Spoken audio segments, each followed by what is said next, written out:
What's up, my subs? Carlton with Carlton's Travel Adventures. Just in from the lab, right there. You can see that in one arm, and that in another arm. I'll tell you about it in a minute. I gotta get something to eat first, man. I've been out all day, all morning. I think it's about, man, maybe about 12 o'clock now. I don't know. Left about 7:30. Let me tell you about my day in a minute. It's about going to get my annual physical yesterday and blood work today and some other stuff, okay? Give me a minute, something to eat, be back with you, all right? Yes, since I just came in, my normal routine now is to take all my clothes off, jeans, everything, wash it.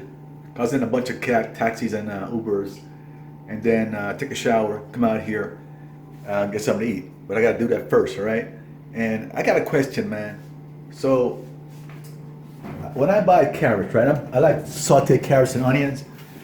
These carrots, I'm not sure what to deal with these things because I put them in the refrigerator, and in 2 days they're spoiled. They're soft and mushy in 2 days. It's unusual. Not for the States. I buy carrots, put them in the States for a week, and they're fine. Here, 2 days, and they're kind of mushy. I gotta throw them out. If I forget about it for 2-3 days, they're done. Gotta throw them out. Okay? I'm not sure what causes that with the carrots here.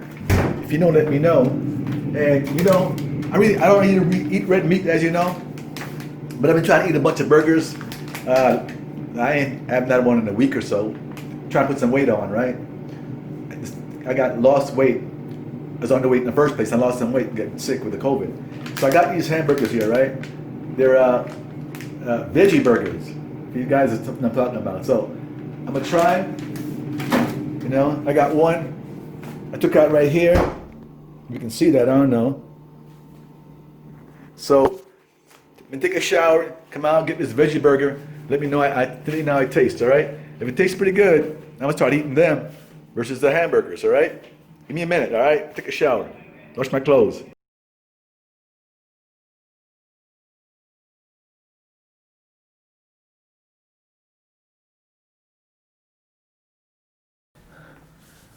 Carlton's Travel Adventures, another beautiful day in Medellin. How you all doing? So, you know, every year I get an annual physical. You know, I'm very health conscious. By the way, I'm feeling better, a lot better. I still get tired though. Every afternoon, 3-4 o'clock, I'm just exhausted. One of the effects of having COVID, I guess. Get exhausted, so I gotta sleep. It throws my entire system off because if I sleep from sometimes 5 to 7, 8, then I get up, then I want to stay up later, then I can't sleep again, so it throws my system way off, but I got to deal with it for now, okay? All right, so let me tell you what happened the last couple of days. Now, I showed you earlier, I came to get blood tests this morning. Now, I like to get annual physical. I'm not one of those guys who hate the doctor. I go to the doctor in a minute. I want to find out if something's wrong with me so I can catch it quick. I've been getting annual physical every June, July, for 40 years, I know, a long time, 35 years. I want to know what's wrong with me. Prostate exam, every kind of exam, creatine, cholesterol, everything, blood pressure, everything. So you guys know that last year I had the private SURA policy. That was costing me a fortune. Even for here it was. And this year I dropped it. This year I have I hate to say public. It's EPS. It's not really public. People say it's public, but it's semi-private. Because you have different companies that I can get it with, okay? I'm with Sura, but Sura's not the only choice, okay? And I hate to call it public. It cost me 110,000 pesos a month, well, 109,600, $30, I don't know, something like that, all right? And they kind of scare you before. Well, part of it's one to stay in private policy and pay a lot more, okay? But people always kind of warn you, oh man, it's a public policy. You want to get the appointments, take you forever. It's bad. They're trying to make it sound like it's a bad system. I spoke to a couple of friends who had it, and they said, I never had a problem. This one guy was in a hospital for a long time. He said, I had no problem. The hospital was nice and so forth. Not gonna get the best hospital, which is Poblatoy in Uribe, So when I had to go for my COVID exam, when I was so bad, when I was sick that night, so bad I went to COVID, I went to the hospital, rather, emergency room. I actually didn't go to any kind of SURA EPS hospital. I went to Poblatoy in Uribe. I go to the the best hospitals, because and I'll pay for it, This is who I am, the best care in the world. It was no big deal. Anyway, so I was trying to make a schedule appointment for my annual exam, and also eye exam and cleat cleaning, right? So I said, okay, COVID's kind of gone. Let me go call them up, right? Make an appointment. So Friday was on the phone for about half an hour or longer, man. The phone system drove me crazy. Part of it's not knowing Spanish as well. Part of it speaks so fast on the phone. It speaks so fast. Hit one, hit two, hit three. They hit another, hit three, and then say hit one, and two, and three again. Hit that, another one, two, three again. You finally get somebody, she said, no, you have the wrong number. I say, oh no, start over. So I did over and over again, over and over. My Spanish is decent. I've been studying Spanish every day now, by the way. Spanish with Paul, hour every day. Big difference. Since I'm home, I said, why am I not doing this more? So I'm doing it every day. So it's good. Anyway, I digress. So I got tired, man. I said, let me go down to Sora Industrialis myself yesterday, and make the appointment, right? A lot easier, So I went down there myself with express intent of just getting an appointment for the future. My mind thinking the appointment's going to be 6 weeks, a month, 2 months away, August, September, because it's so difficult to get an appointment. Man, I went down there, spoke to the receptionist. Long story short, doctor came out, he spoke English because she was having a hard time trying to understand what I'm saying. Even though I wrote it down in my translator, traductor, and showed it to her, and I also said it.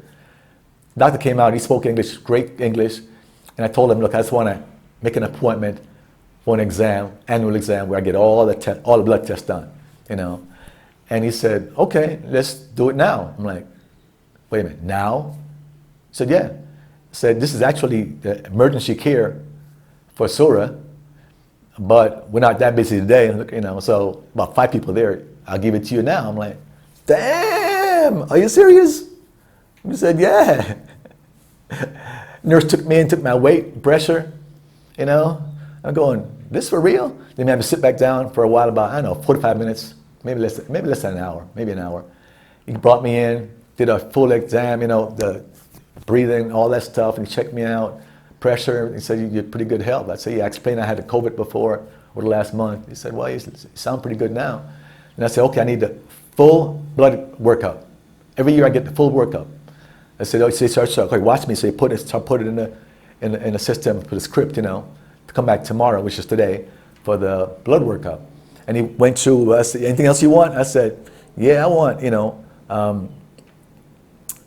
CETA, I want all the diseases. I want cholesterol. I want creatine, because last time my creatine was kind of high or something, when I did it last year. And I want every possible test you can run. He said, yeah. He said, no problem. No big deal, Didn't say you can't have that, not allowed. He wrote down every damn test I wanted, put it in the machine, the script came out. He said, come back tomorrow, fast, come back tomorrow. So I came back this morning, got it done. So they're going to have the test for the result for you a day or two. I said, who's going to read it for me? He said, come back next Wednesday in the emergency room. I'm right here next Wednesday. I said, really? He said, I thought I'd get another doctor to look. He said, nah, come back here, I'll read it for you. I can read it myself to a point, because I read them so often every year, But he said, come back next Wednesday, I'll read it for you. We can talk about it. I'm like, damn, that was quick. That was nice. Even thinking a month, 6 weeks, right there. So I told him about I think I try again, new location, get a COVID exam, second follow-up exam. He said, no, sorry, we can't do it. I said, well, if I pay for it? He said, Carlton, I agree with you. It makes no sense. We can make money, we charge you for it. But he said they don't want to do it. I said, okay, it makes sense. But he said, I got this laboratory in Poblado, which I heard about before. A girl told me about it. Same lab. And he said, the private lab, they're not too expensive. I'll write your script for the nose thing, and they can do the blood test where you see for antibiotics and all that stuff. He said, okay. So I was kind of concerned about the blood test part, because it's a private lab. So I went there today after I took the regular blood test for the annual physical, went over to Colorado, and it was like 6,600 pesos. Like, damn, it's so cheap, you know. Anyway, they said, we don't do the nose things. That's only for people that are for the first, first test. We do the blood test here. I said, okay, cool. I'm thinking, well, how much is the blood test? So we do 2 blood tests, including antibiotics. They told me what it was. I said, write it down, please. I want to make sure I heard that right. I'm like, write it down. It's like 112,000 pesos. I'm like, are you serious? That's correct? Serious? That's it? Like $30, $32. I'm like, yeah, sure, no problem. No problem. Easy, you know? So I got it done within half an hour. Waited, got it done, blood test done. They said that we can have the result for you today, 4 days over. Here's a pamphlet, this is what you use, this is the code, go online, the result's gonna be here 4 days over. Look at it and goes, damn, that's not too easy to figure out. Gotta go put the code in, do this, and how do I read it? And I'm done, I'm going, damn, okay, no problem. I just take pictures of it, if I can get in there, send it to a doctor I know here, and that's been helping me out, and he'll read it for me and tell me what the deal is. So, good day. Another beautiful experience with the Colombia healthcare system. Hit the like button, please. Appreciate it, all right? And please, please, please, subscribe if you're not here. I bring you good top content, okay? Thank you. Thumbs up. Have a good day. So one last comment here. Got to tell you guys about the experience I had after my last video. So remember, I did a video after I went down to Sura, Las Melenas, to try to get a second COVID test. Remember, and they wouldn't give it to me? And I said I didn't like that, and try to pay for it and so forth. Apparently, after that video was done, there were some people that didn't like the video. They thought I was knocking the Colombian healthcare system and the way they do things. They took it personally. So I got a call, and the person told me he and his friends basically, didn't like my video. I didn't get it. Like, what do you mean, didn't like my video? What are you talking about? And apparently they thought I should just accept the way things are and not say anything. I said, I respect your opinion, but first, it's my video, it's my channel. I'm talking about my experience here. It's my experience in the country. So I'm gotta be able to express my thoughts about all the good things and the bad things. I've done probably 200 videos since I've been here, and a lot of them say a lot of good things about Colombia. So if I have something bad I want to say, I can't say it. Or basically, if you don't like it, leave the country. That comment always comes off stupid to me. It just does. When I talk to Colombians, not gringos, I talk to Colombians. I have dinner or whatever, they're talking to them about the country. Colombians have more bad things to say about Colombia than anybody else. They live here. You talk about the job system, the pay. They talk about all this stuff about Colombia. You're going to tell them to leave the country? It doesn't make any sense. It's my experience here, experience good and bad. You weigh the good and weigh the bad for every country. I said it more than one time. Every country has good and bad. You weigh them and see which one you want to go live in based on more good than bad. I'm not living in the United States, I'm not living in Dominican Republic, I'm not living in Peru, I'm not living in Jamaica. I'm living here because to me there's more good than bad. Every country has good and bad. So how can you tell me not to say anything about the bad or go leave the country, go back home? That is like a third grade argument. Sorry, I had to say something. Kind of pissed me off a little bit when I heard that. I'm like, what are you saying? Have you seen the other 100 videos I've done about great Colombia is and things I like about it? Plus I have a video out there probably 2 years ago, a year ago, I don't know, I've been doing this less than 2 years, that talk about the good and the bad about living in Colombia. I wouldn't be doing my subscribers any benefit by not telling them about the bad. And if I don't like it, if I gotta say something, I don't like it. That doesn't mean I want to leave. I just don't like that one thing. I can be able to express my opinion about that one thing. So Do not tell me that crap about if you don't like this one thing, leave the country. To me, that's a third grade argument. It's like so third grade to me, all right? But I love all you anyway. I love all you guys, even those that complain about me. I love you anyway. Thanks for subscribing. Thanks for watching my video. Give them a thumbs up, remember? All right. I buy you all a drink anyway, all right? I love Colombia. Thanks. Subscribe.